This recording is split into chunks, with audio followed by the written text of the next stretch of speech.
Episode number 41, Nether Fiend. My name is Rasmun. I will be your teacher for the Dark Race Assassination class.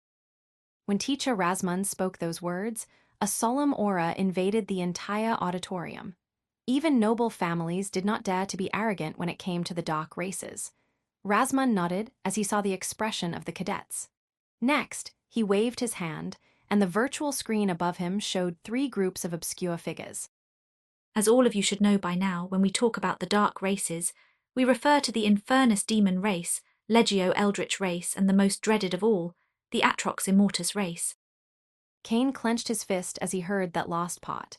The image of that Atrox still hunted him, and the idea of what would have happened had he not managed to escape terrified him. He did not feel ashamed since, even with all that fear, he remained courageous in the face of danger and refused to sacrifice an innocent person. Courage is not the absence of fear, but the triumph over it. That was a quote his father mentioned several times to Cain. The one who uttered those words was a great man from the old world. Cain was not lost in his thoughts for long as Rasmun carried on soon after. To know how to kill someone, you must first understand them. I will begin with the Infernus Demon race. When it comes to Godslayer humankind, they are the most similar in both physiology and culture. Above Rasmun, the screen focused on the first group of obscure figures before they came to light, showing a bulky abyssal demon, a petite hell devil, and a third figure. The last ones had silver skin, and on his forehead there was a third eye. The Infernus Demon race has three main lineages: the Abyssal Demon, Hell Devil, and Nether Fiend. Each of those lineages has countless sub-branches, but that is not the topic of this class. If you want to learn about them, you can use your military credits to purchase books from the Empire Science Academy. Cain and many other cadets focused on the lost Infernus demon race's lineage that Rasmun mentioned. They all took part in the Military Academy secret trial, so most faced abyssal demons or hell devils, but none ever encountered a nether fiend. Rasmun noticed the curiosity of the cadets regarding nether fiends, but he made the virtual screen focus on the large man with obsidian skin. This is an abyssal demon. Due to the characteristics of their lineage, 99.9% of them embark on the astral rebirth path of power. Regarding their behavior, they are ferocious warriors that usually disdain any form of traps or schemes and would instead embark on a frontal battle. Following that, Rasmun began to show different images of the abyssal demon's anatomy. He explained the position of the heart and other vital organs, the best way to cause massive damage to them, and how to defend in case of a counterattack. The explanation was boring and somewhat repetitive, but all the cadets put their full attention into it as it could save their lives in the future. Now that we are over with the abyssal demons, let's begin with the hell devils. The virtual screen focused on the petite woman with red skin and small horns. Hell devils usually embark on the path most suitable for their lineage. That is why all those you face will surely be essence wave cultivators. Unlike abyssal demons, hell devils are fond of schemes, making them hazardous targets. They might feign weakness, only to draw you into a death trap. Just like he did with abyssal demons, Rasmun explained the anatomy of hell devils, their weak points, how to land deadly blows, and the most suitable defenses against them. Once Rasmun was over with the hell devils, it was finally time to focus on the last of the three main lineages of the Infernus demon race, the Nether Fiend race. When it comes to battle strength, the Nether Fiend lineage is the weakest of the three, but make no mistake, they are dangerous. Their power comes from intelligence and innate talent in professions like wave crafters and rune masters. The creations at their disposal are incredibly deadly. Rasmun's face showed a level of seriousness even greater than when he spoke about hell devils and abyssal demons. You will not usually find them on the battlefield, not because they are cowards, but because they are better at strategy. If you ever storm the enemy's encampment, do your best to kill as many of them as possible. Believe me when I say that every nether fiend kill is worth as much as 10 of their counterparts. Cain could not help but show awe as he heard that. Nether fiends were the weakest regarding battle strength, but their impact on the battlefield made them the most dangerous. Rasmun explained the best way to land deadly blows in a nether fiend. He was much more detailed in this information than the one related to abyssal demons or hell devils and took a lot more time as well. By the time Rasmun finished with the Nether Fiends, the class had ended, and everybody headed back to their rooms. Thank you for listening to the Age of Chaos audio story. Storyfy grows with listeners like you. Support the series by sharing it and join our Telegram for the latest updates. Episode number 42, New and Familiar Faces. Cain trained in the Fiend Devourer cultivation technique and was ready to call it a day and go to sleep before the next class when his body trembled. The youth opened his eyes, and a smile appeared on his face. He had finished the first level and could finally advance with the second, not longer just solidifying his foundation, but also improving his cultivation. Although tired, excitement filled Cain's body and commanded the system to scan him without hesitation. System, scan me. Scanning vessel. Name, Cain Lorifer. A race, Godslayer humankind. Path of power, astral rebirth, level 2 wave warrior. Lineage, lightning lupus. Wave talent, low tier fa. Stats. Strength, 0, 19, 0, 19. Agility, 0, 25, 0, 25. Vitality, 0, 22, 0, 23. Wave, 0, 21, 0, 22. Although there was not a shocking improvement in his stats, Cain expected such a thing. At the lower level, one could not see much difference between techniques, but as his cultivation advanced, those improvements accumulated and showed an incredible effect. Cain went to bed the next minute with a happy smile. As usual, he woke up with the first ray of sunlight and headed to the auditorium where his class would take place. He was just about to enter the building when he noticed Beals in the distance. She was speaking with a handsome blonde man around 20 years old. The man was striking not only in looks, but also had a powerful aura and vibrant vitality. His attire also drew attention, resembling that of a high-class butler. Suddenly, the man's eyes grew cold, turning toward Cain. When he saw those eyes, Cain's entire body trembled. That gaze had the power to freeze his mind, but then a flash of red light appeared in his eyes. Cain did not know what happened, but all the fear vanished, and a sense of absolute certainty appeared in his eyes as he stared back at the man by Beal's side. Now, it was time for the blonde man to be surprised. There was shock on his face as he saw Cain's eyes full of determination and absent of any fear. However, before the man could do anything, he turned back toward Beals and saw the girl's cold stare. He gave Cain one final glance before nodding toward Beals and walking away. Cain's eyes did not leave the man until this one vanished from his view.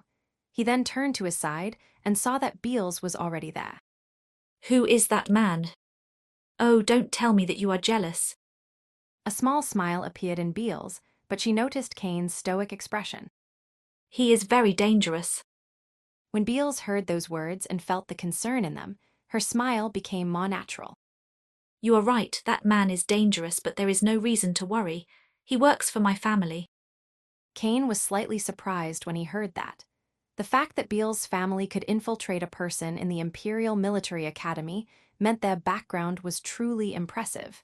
Since Beals told him the man was no danger and she seemed fine, Cain did not dig anymore. The power of her family was not something that he cared about. What are you lovebirds doing? Cain and Beals turned around and saw Levi walking out of the auditorium. The Jew only sneered when they heard his words, but the silver metallic structure covering his spine drew their attention. You got full body armor. It is a high bronze wave artifact. Since Levi did not have it activated, Cain could not see the appearance of the armor, but it seemed composed of silver blades. Haha, even better. It is a peak bronze wave artifact. Levi was very pleased with his armor, but his good mood did not last long. You know what they say about people that like to show off their belongings. Are you overcompensating for something else? Beals did not specify, but Levi and Cain understood what she meant. The first one's face almost grew red, while the second did his best to contain his laughter. You said. Levi stared dagger at Beals, but this one only kept smiling. Clearly, the girl was not the forgiving type and was taking revenge on the youth's previous remark. HMPH. In the end, Levi only sneered and did not say anything else. Although he seemed angry, he was not a child that would lose control over his emotions for something so trivial. Anyway, you two better get in. The teacher arrived early and he is someone you and I know. Kane was curious, and when he walked into the auditorium, he saw a bulky man with scars all over his face. Oh, Vice Captain Joseph. I take it that you two had encounters with that man before. Levi and Kane nodded to Beale's words, and the second began to relate the events at the end of the military academy secret trial as they walked toward their seats. Overall, Kane had a good image of this strict, cold, yet fair man. I see. Beals nodded toward Kane's words and said nothing else. She reserved her opinion of Joseph for herself. Vice Captain glanced at Kane and Levi, but said nothing else and silently waited until the class finally started. My name is Joseph, and I will be your teacher for the military tactics class. Thank you for listening to the Age of Chaos audio story. Storyfy grows with listeners like you. Support the series by sharing it and join our Telegram for the latest updates. Episode number 43, A Bloody Lesson. My name is Joseph, and I will be your teacher for the military tactics class. Vice Captain Joseph's voice echoed through the auditorium, and all the cadets paid full attention. Although his aura seemed weaker than that of Wink and Rasmun, its ferocity was something he could only gain on the battlefield. The Imperial military force works in military units.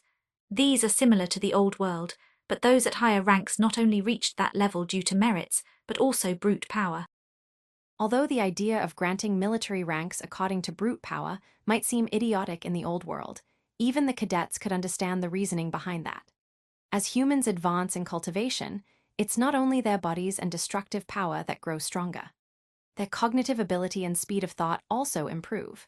There are indeed cases of people with an innate talent for warfare, but most of the time, those with experience and greater intelligence create better plans. Not to mention that a wave warrior would find it very hard to give order to a wave champion, especially once they are far from the domains of the Godslayer humankind empire, and the rules are harder to discern. Following that short description, the virtual screen above Vice Captain Joseph showed different military units and the different roles available such as combat, engineering, medical, and more. Joseph was diligent, accurately describing how all those moving parts work together and sharing his experiences in the army. All that information was monotone and, unlike wave mastery and dark race assassination, failed to make the cadets' blood burn. However, Kane and many others were paying full attention, as they understood that information could save their lives and help them understand their roles once they entered the battlefield. Once that part of the class was over, the virtual screen above Vice Captain Joseph changed. When it comes to the battlefield, where wave champions participate, wave warriors beneath level 4 would only be sending themselves to their death if they step in. That is especially true for those that follow the essence evolution path of power, as the shock waves would be more than enough to harm your bodies. Soon the cadets saw the picture of what seemed to be a futuristic rifle on the virtual screen. That is why those at level 3 and beneath who take a combat role will use these wave rifles. It is a very common and practical wave artifact used by the Imperial military force. It has a power cell that can be charged with wave and fire a very concentrated energy beam. They have no recoil and can fire up to dozens of shoots per minute. The virtual screen soon showed the cadets the wave rifle's power. It did not take more than 5 shots to blast a large tree to pieces, and a dozen of them could destroy an old world building in less than a minute. However, those with good battle awareness soon realized the grave problems with the wave rifles. As some of you might already notice, there are flaws in the wave rifles. Their attack pattern is too rigid and depends too much on the soldier's aim and speed of thought. They have limited use against a battalion of level 5 wave warriors. A smile appeared on Kane's face as he saw the wave rifle. It was the same weapon Kane's father used during his time in the military. Canon Fuda's weapon. A youth sitting next to Zamia and Lumia uttered those words as he saw the wave rifle. He spoke in a low voice, but everybody could hear him due to the auditorium's silence.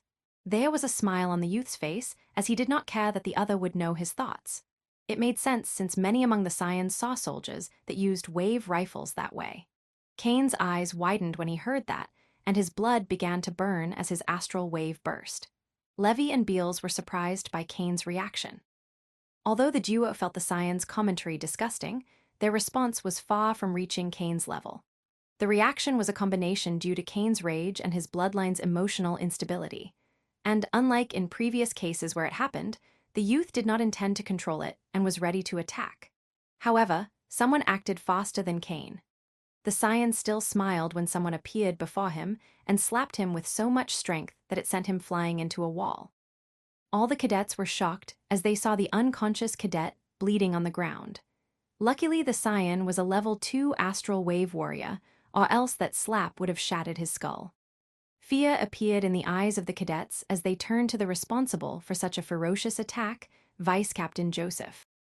May this be a lesson for all of your brats. Anyone that dares to mock my brothers and sisters who risk their lives for the safety of the Godslayer humankind will pay the price. And next time, I will not be so merciful. Thank you for listening to the Age of Chaos audio story. Storyfy grows with listeners like you. Support the series by sharing it and join our Telegram for the latest updates. Episode number 44, First Mission I. A deadly silence reigned in the auditorium as the cadets heard those words. That youth bleeding next to the wall had a strong background, or he could not have sat next to Lumia and Zamia. Yet, it was clear that Vice Captain Joseph did not care at all, and the cadets did not doubt they would suffer the same fate if they uttered disrespectful words. Vice Captain Joseph stared coldly at Lumia and Zamia before turning elsewhere. The cadets followed his eyes and were surprised to see Kane's bursting astral, wave cloak, and killing intent. Kane sat in a desolate area of the auditorium, and since the cadets were all focused on Vice Captain Joseph, no one besides Levi and Beals noticed his outburst. When Kane saw the bloody figure of the youth that dared to call people like his father cannon fodder, he calmed down and dispersed his wave cloak. Vice Captain Joseph did not say anything about Kane's actions and calmly walked toward the podium. As for the wounded scion, no one dared to help him. What I have spoken up to this point is the standard distribution and roles of the Imperial military force. Specialized military units fulfill missions where an army's notoriety would be a disadvantage. I will not give details of these since unless you become a level 7 wave warrior, you will never interact with them. Vice Captain Joseph carried on with the class as if nothing had happened. It was clear that he did not fear retaliation for his actions. That was all for today's class. For the next one, we will discuss battle formations and information about our allies in the Deus Behemoth race and the Anima Mechanicus race. Kane could not help but grow excited as he heard that last part. The Godslayer humankind was powerful, but they were far from being able to contend against the Infernus demon race, Legio Eldritch race, and Atrox Immatus race alone. Once Lumia saw Joseph leave the auditorium, he went toward the wounded scion and helped him out, marching immediately to the hospital. Kane noticed that but did not care and left the auditorium with Levi and Beals. Just as they were about to split apart, the red-eyed youth spoke. Kane, your lineage grants you enhanced tracking abilities, right?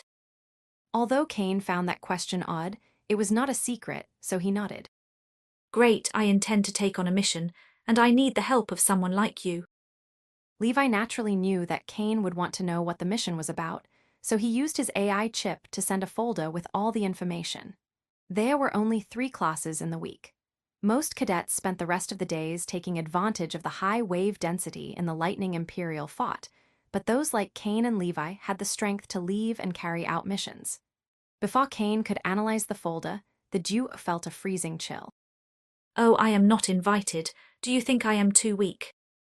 Levi and Kane grew tense as they felt the cold gaze of Beals. The red-eyed youth raised his hand and immediately explained. Haha, nothing like that. Actually, I could handle the battle component of this mission alone, but my tracking abilities are not very good. That is why I asked for Kane's help. Beals' eyes narrowed, and after seeing the duo grow even more nervous, she smiled and walked away. When the duo saw that, they could not help but grow annoyed. Clearly, Beals did not care about the mission and was just making fun of them.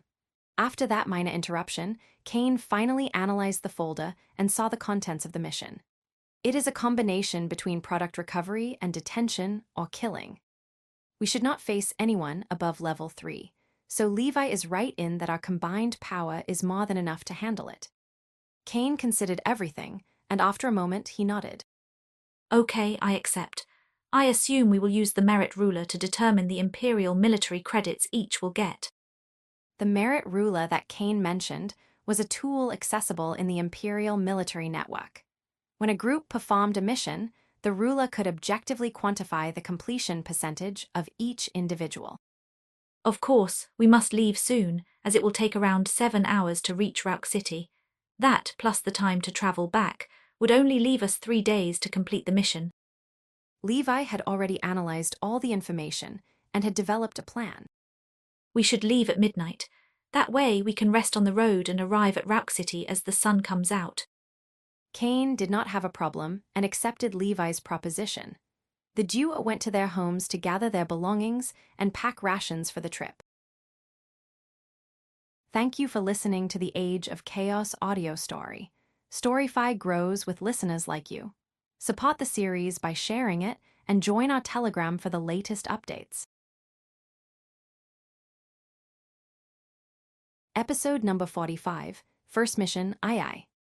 Back in his room, Cain bowed to his father's altar, took a shower, and ate a meal before arranging things for the mission. He packed a second set of clothes, his soldier's drugs, and a container with abyssal demon's blood. There was not much else to load in the military backpack, since the mission would only take around 3 days.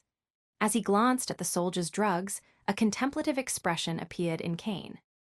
While extremely useful during the military academy secret trial, he was a level 2 astral wave warrior now, and their effect would not be as good as before. After some thinking, Cain used the Imperial Military Academy network and searched for new drugs, one suitable for his level. It did not take him long to find something useful. Warrior Pill heals non-lethal wounds, improves wakefulness, decreases the sense of fatigue, and increases the ability to concentrate. Fully effective up to level 5. Warning: only Wave Warrior above level 1 can use them without severe side effects. Cost: 25 Imperial military credits. Their effect was impressive, and so was the cost. Cain also found the soldier drugs in the Imperial Military Academy network, and a batch of 10 costs only 5 Imperial military credits. Although Cain had more than 2,000 Imperial military credits, that did not mean he could just spend them without care. He was actually saving them as he wanted to buy something that would be useful for his foundation, but there was no point in having wealth and not a life to spend it. Even if the mission did not seem that dangerous, they would still face wave warriors who would want to kill them. So, after some deliberation, Cain bought 3 warriors' pills. Instead of waiting for the package to arrive, Cain adopted a meditative position and began training in the Fiend Devourer cultivation technique. Following the cultivation technique, Cain's meridians grew larger and extended over his chest. Time flew by, and before he knew it, the time to depart arrived. The package with the 3 warrior pills had arrived while Cain trained. He put them in his backpack and left for the south gate. Levi was already there, waiting by the side of a military truck similar to the one Tristan and London used as they picked up the cadets. The red-eyed youth nodded to Cain, and the duo got up in the truck before approaching the gate. Cadets could not simply leave, but once Levi showed the mission code, the soldier in charge opened the gate and let the duo go. The military truck could drive on its own, and since they were on a secure highway, neither Cain nor Levi worried too much about dangers despite the dense forest surrounding them.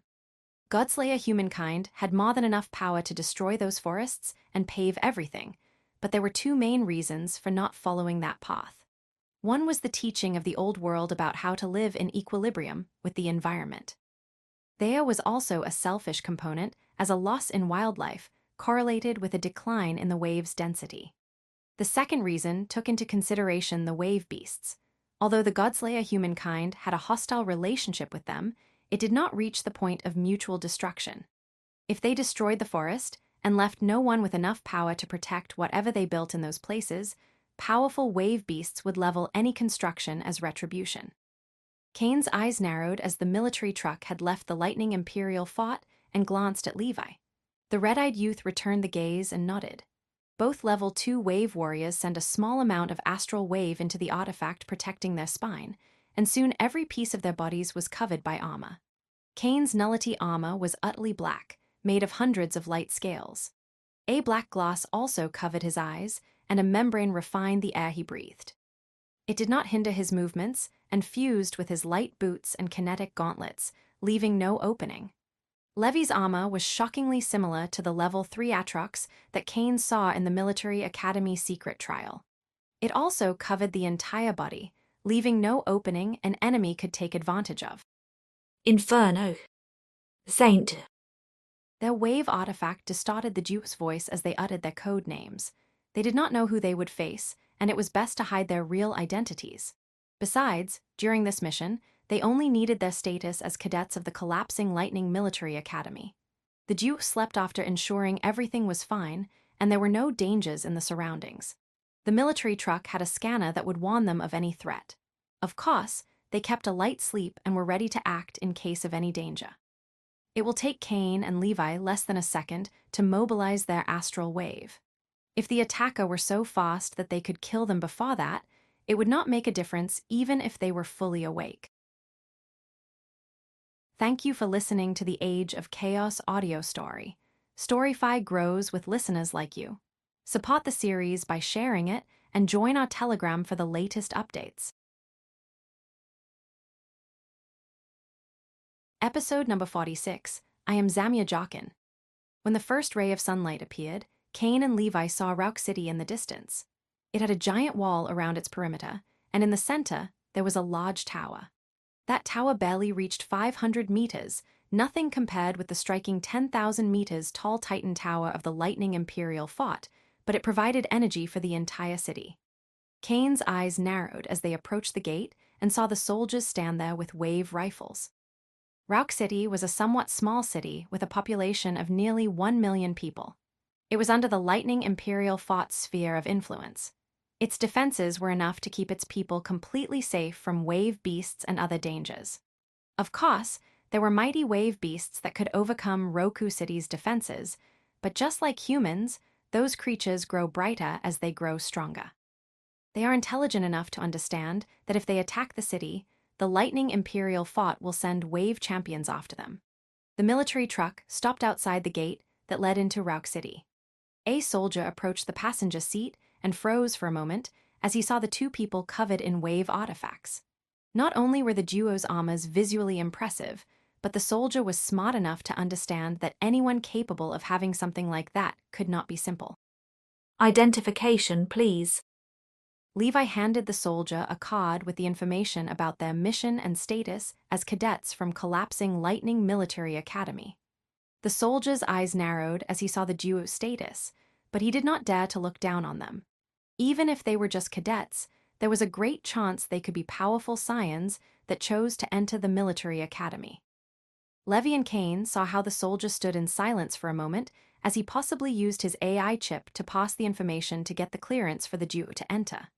There should have been no problem since even if Kane and Levi were not in a collapsing Lightning Military Academy's mission, they could enter Rock City. However, out of nowhere, a look of surprise and confusion appeared on the soldier. He did his best to hide it as soon as possible, but Kane and Levi saw it. I am sorry, there has been some disturbance in the city. You two will have to wait for a moment before passing. Don't leave the military truck for the time being.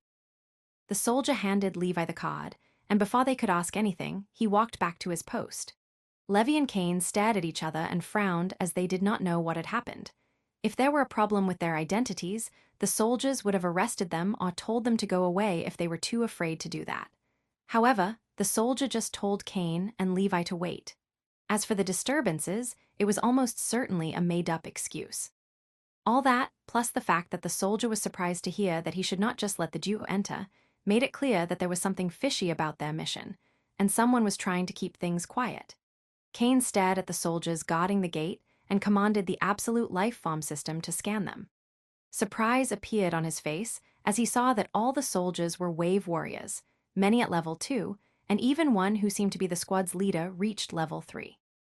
What, since when are wave warriors so common? Before obtaining the Absolute Life Form system, becoming a wave warrior was a dream for Kane. Yet now he found one at level 3, working as the god of a small city's gate. Brat, shouldn't you have gotten smarter after reaching level 2? Kane was surprised to hear Apex's voice in his mind. The system spirit had been quiet the last few days, mainly focusing on his hacking efforts.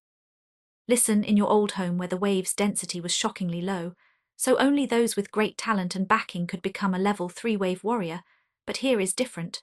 Their wave in the air is much higher, so their cultivation is easier. All those people entered the military academy just like you and learned the cultivation basics. After decades in a wave-rich environment, it is not odd for someone with even little talent to become a level 3 wave warrior. Kane calmed down and began to analyze everything with a more critical mind. He saw how the squad's leader appeared to be a man in his 50s. Of course, those that cultivate like that have horrible foundations and find it almost impossible to cross bottlenecks, not to mention the aftereffects of their cultivation stagnation. When Kane heard that lost pot, he focused on the stats of the squad's leader. Scan of target completed. Name, race, Godslayer humankind. Lineage, human. Path of power, essence evolution, level 3 essence wave warrior. Stats. Strength, 0.13. Agility, 0.11. Vitality, 0.22. Essence wave, 0.24.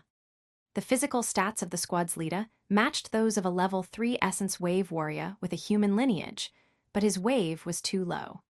A level 3 wave warrior usually had above 0.5 of wave inside their bodies, yet the squad's leader had less than half of that. The lack of advance on his cultivation atrophied his meridians, which led to that state. The other soldiers should be in the same condition, if not worse. Kane nodded and better understood the different types of wave warriors. Apex learned all that from hacking the Empire Science Academy. Of course, even if they are weak, it would be hard for you and the other brat to defeat them since they outnumber you and have those wave rifles.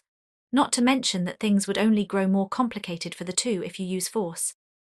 A profound light appeared in Kane's eyes as he heard Apex's words.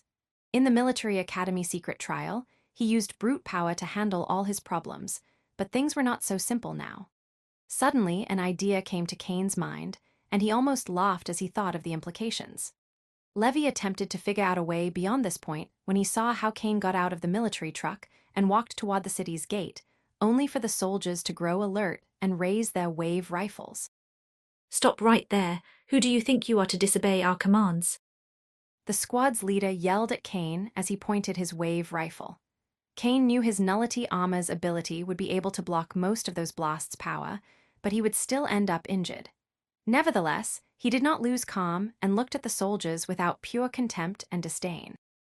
Who do you think you are pointing your punny weapons to? I am Zamir Jarkan, third son of Count Jarkan. Thank you for listening to the Age of Chaos audio story.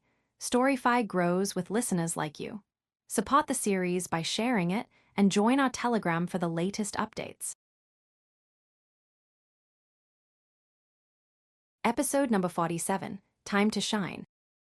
Who do you think you are pointing your punny weapons to? I am Zamir Jarkan, third son of Count Jarkan.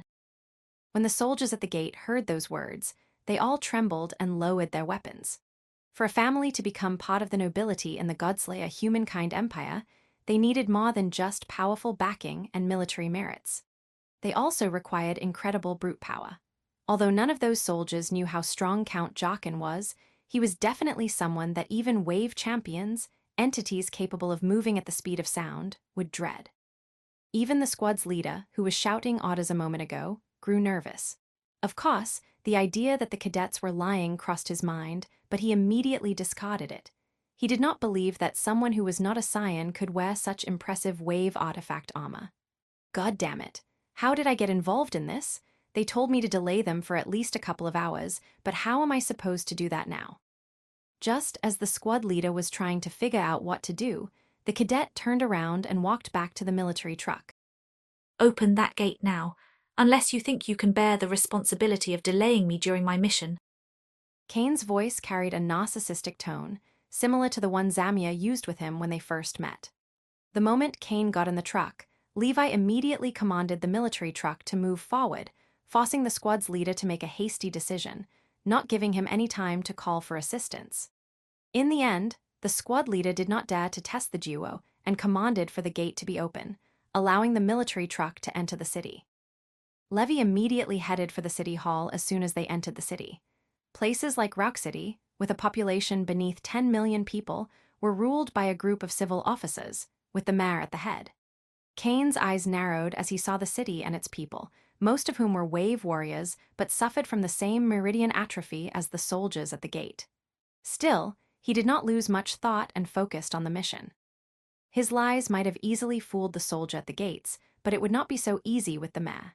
Those civil officers might not have impressive battle power, but most of them were extremely cunning.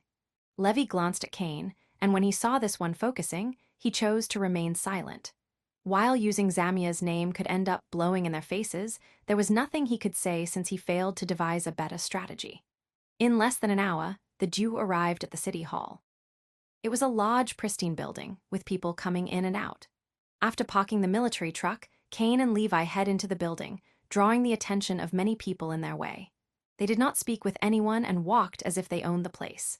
Initially, the Jew's approach would have been much smoother, but they had adopted the facade of the arrogant scion and needed to stick to it if they wanted this to work. Just as they were about to barge into the mayor's office, a woman appeared in front of them. She was around 20 years old and had an attractive figure.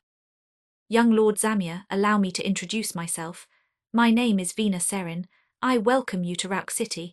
Had we known someone of your status would come to our humble city, we would have prepared a proper welcome. Vina spoke pleasantly and stretched her body so Kane could get a better look before turning toward Levi. And who could this gentleman be? Kane was a healthy man and would certainly get aroused if an attractive woman got so close to him. However, compared with the drive Beals generated when he first met her, this was nothing and could not cause an emotional outburst. That is not something someone like you should care about. We are going to speak to the mayor. Vina's gaze changed for an instant as she saw the evident apathy of Kane. She hoped to distract the duo for a moment and stir the conversation away, but things had a rocky start. I am sorry, Mayor Classius is currently in an important meeting and cannot be disturbed. I can arrange some company for the two of you as you wait. I am sure the trip from the collapsing Lightning Military Academy was boring, and you would want to have some fun. Another delay. Kane's eyes grew cold as he saw the woman's scheme. I was not asking permission. Kane grabbed the woman's shoulder and moved her out of his way before barging into the mayor's office along with Levi. As soon as the duo entered the office, their expressions grew solemn. There were already two people inside, one fat man sitting behind a desk, presumably the mayor, and another standing by his side. It was the second man that made them nervous, and once Kane scanned him, he saw that he was a level 4-wave warrior. Kane took a deep breath and pushed his focus to its peak as he smiled. Time to shine. Thank you for listening to the Age of Chaos audio story. Storyfy grows with listeners like you. Support the series by sharing it and join our Telegram for the latest updates. Episode number 48, Fear and Coldness. As soon as the fat man noticed the duo barge into his office, a sharp light appeared in his eyes. Mayor Classius' wave talent and fear of battle made it he barely reached level 2, but that was also a testament to his sharp mind.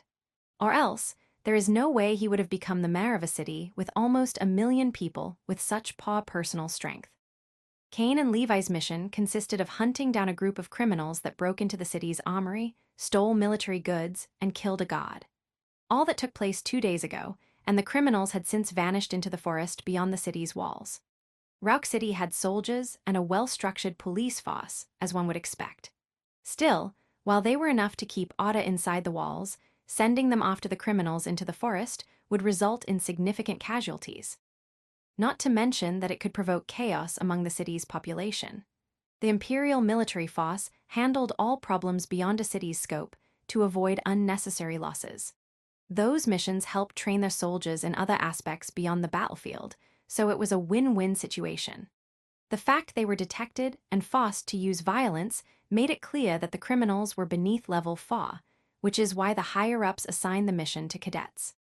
As the mayor, Classius should have been doing everything in his power to assist the cadets so that they would resolve the crime in the shortest amount of time possible, but anyone could see by now that things were not so simple. Although Kane and Levi looked imposing with their wave armors, there was no fear in Classius' eyes. The Godslayer humankind empire had rules, and even if not, there was still the level 4 astral wave warrior by his side. Damn brats, how dare they barge into my office like that? Classius was furious, but did not dare his emotions to show themselves, and greeted the duo with a cordial smile.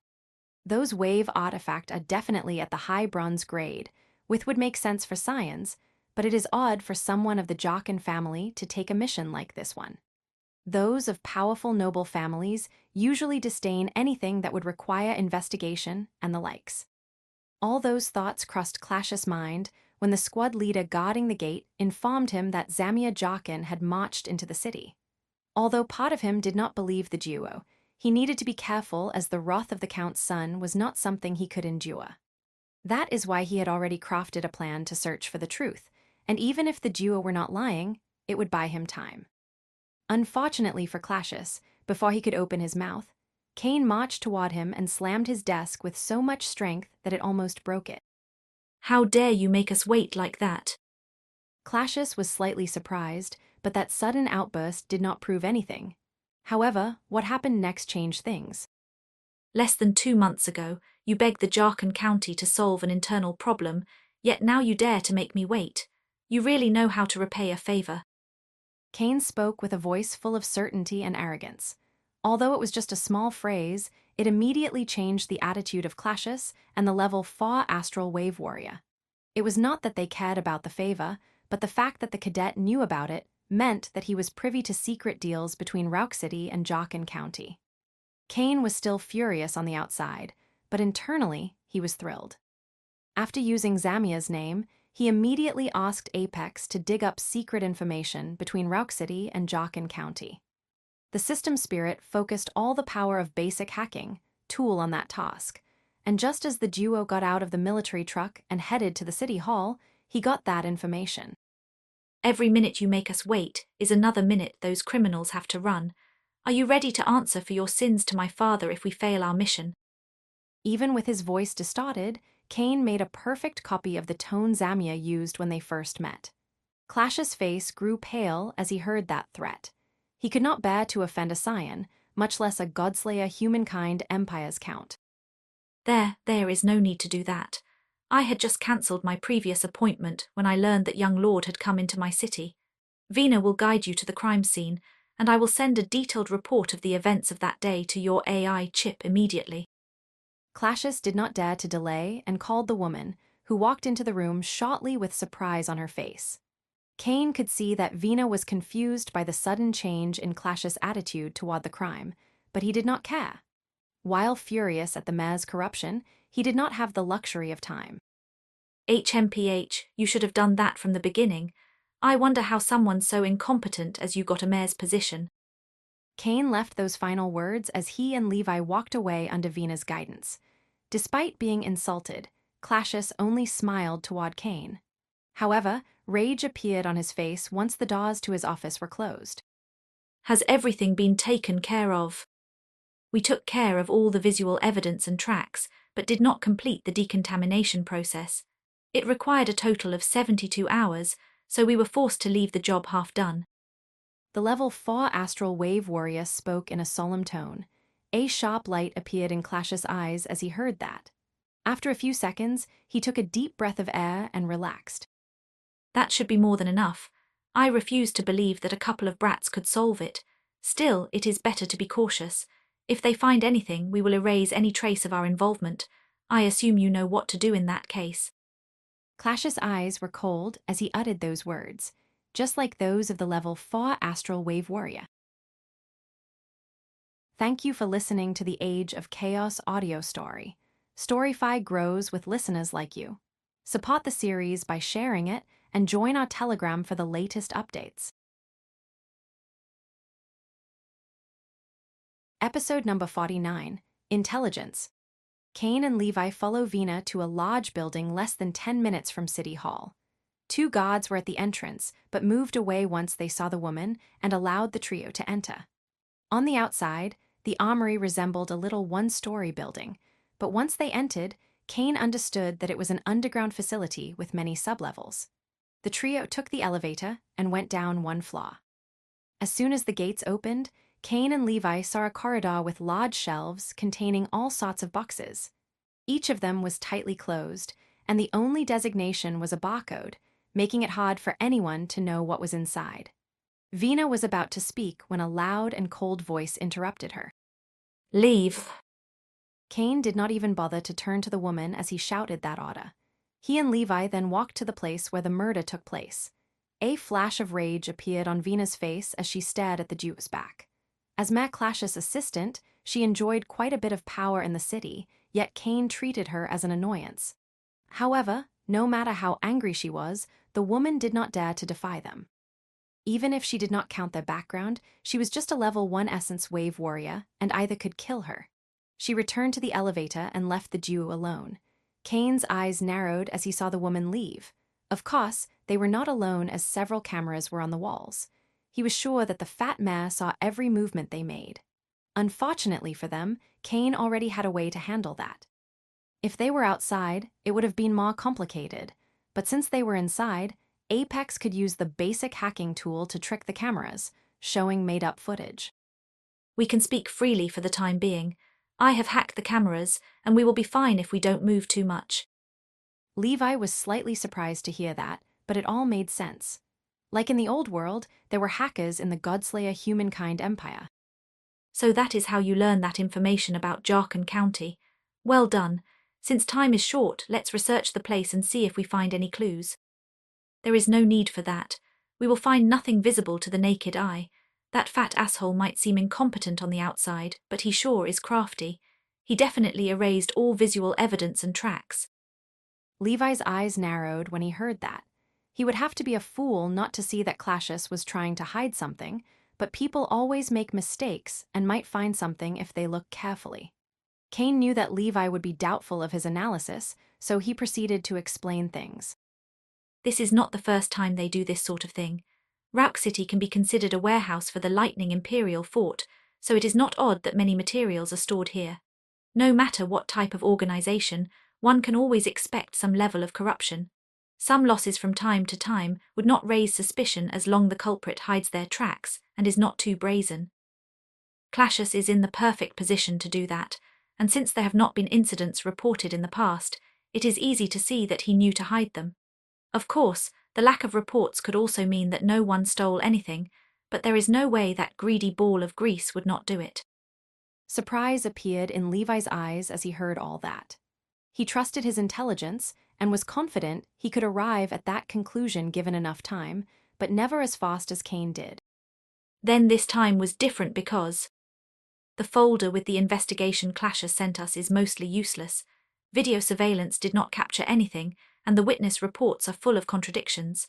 The only helpful thing is the information about the victim. He was a man named Mark Johnson, a level 1 wave warrior. According to the schedule, a woman named Karen Finner should have guarded this level that night, but she conveniently reported being sick at the last minute. Therefore no one should have been here, but a human error put Mark Johnson on guard duty at this level that night. The higher-ups could turn a blind eye to some goods gone missing, but not the death of a guard. That incident forced Clashus to report the theft and homicide. Had he not done it, he could have lost his position as mayor. The surprise in Levi's eyes only grew stronger. Although the Godslayer humankind worshipped brute strength above everything, intelligence was still worthy of respect and admiration. I must admit that I am impressed. You have a tremendous scheming mind. It makes me wonder just what kind of background you have. Levi smiled. He was curious but was smart enough not to ask about it. Everybody had their secrets, and he was not the exception. When Cain heard that compliment, an odd smile appeared on his face. Although his father taught him a lot, none of it was related to investigations and the like. Those skills were related to his state as a reincarnator. I wondered just who I was in my past life. That was a question Cain had been pondering from the moment Apex revealed the truth about his dreams. Still, Cain did not lose too much time on unnecessary thoughts and focused again. Anyway, Mark Johnson was in the wrong place at the wrong time. Investigating him or his acquaintances would be useless. Cain's voice could sound cold and detached as he spoke about the victim, but he did not find it odd. Why would he be sad about the death of someone he had never met? Since the fatso handled all visual evidence and tempered everything else, What do we do now?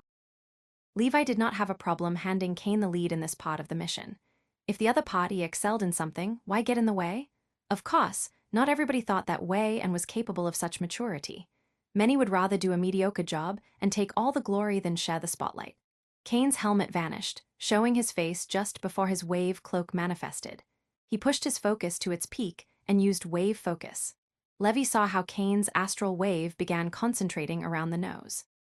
Even if his wisdom did not reach that of the reincarnator, he was still smart enough to understand what was happening.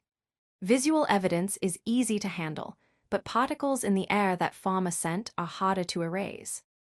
After almost a minute, and having used a great amount of his astral wave, Kane opened his eyes, and a sharp light appeared in them.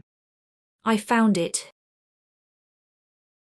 Thank you for listening to the Age of Chaos audio story. Storyfy grows with listeners like you. Support the series by sharing it and join our Telegram for the latest updates. Episode number 50, 2vs15I. Mayor Clashes stood at the gates of Rock City with a large smile as he waved the military truck leaving. There was a poisonous contempt on that smile, but there was also genuine happiness.